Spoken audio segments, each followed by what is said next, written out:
Hey, it's Greg Burdine, Pastor Faith Baptist Church, in for another episode. Sounds like a TV show, but we've been doing this for a long time 259 days. That's a long time. That's a lot of episodes.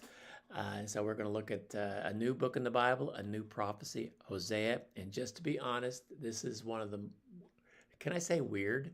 But this is one of the weirdest, strangest prophets, Hosea. We're going to read 1 through 5 today, and we'll finish it up tomorrow. Chapter 1 through 5, God commands Hosea to marry a woman whose name is Gomer. Now, Gomer is like Gomer Pyle, but no, this is a woman. Was an unfaithful wife to symbolize Israel's unfaithfulness. Just like Hosea's wife was unfaithful, the Jews were unfaithful to God. The children's name reflected that they weren't a part of him, God's judgment, but there's going to be a restoration.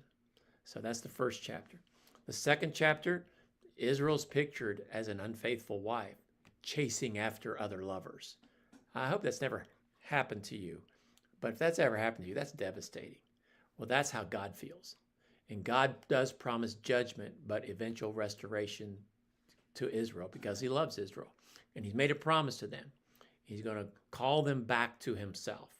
In chapter 3, Hosea redeems his wife. It appears that maybe she went up for slavery, and he went in and he brought her back and redeemed her.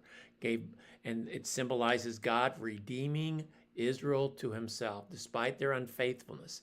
And so it's kind of shows God's feelings for his people when they go to others. Chapter 4, God brings charges against Israel. They weren't faithful. They didn't love him. They even had no knowledge of him. They didn't know who he was.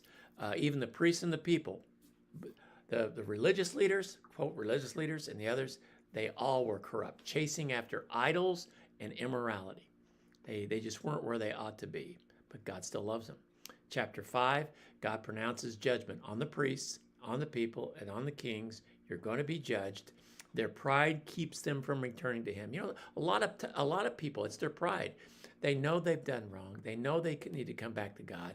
They just don't want to admit that they're wrong. And so God, in chapter 5, God is going to withdraw himself until they acknowledge their guilt and they come after him. So some lessons from these 5 chapters from Hosea. The first one, and I think it's probably the biggest lesson in the whole book, God's love is faithful, even when his people are unfaithful. God's love is eternal. And when he makes a promise, he keeps a promise, and he will keep that promise to the Jews. Second lesson, thing to think about as you read through this, sin brings consequences. You can't sin and get away with it. It brings painful consequences. And God will discipline, but his discipline is to restore us, to bring us back. Third lesson, true worship. If you really want to worship God, you need to know him. You can't go through the motions. You know, worship isn't just going through a song and doing things. Even when we read our Bible, we got to be careful that it doesn't become a ritual, something that we do.